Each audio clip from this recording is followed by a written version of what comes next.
welcome to Learner's Point, and today we will be talking about how to make your PC, laptop, a keyboard or Windows keyboard to sound like a typewriter. So for this you have to follow me. First you have to go to Google and type Qwertick. It's an application which make your Windows keyboard to sound like a typewriter.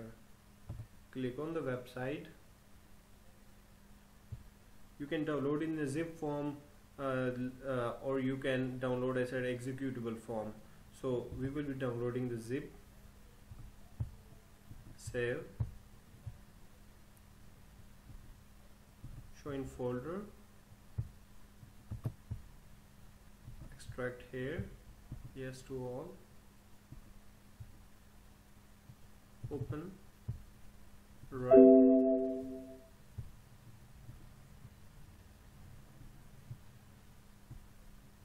It's mute, and now you can check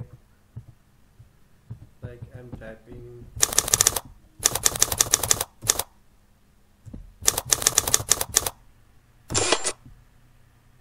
So it's very simple. Whenever you want to stop it, click on this and make it mute. Now it will stop sound like a typewriter. And whenever you want to make it soundable, click on this, unmute it, and you can hear the sound. So thank you very much. Please press the like button and subscribe the channel for more updates. Thank you.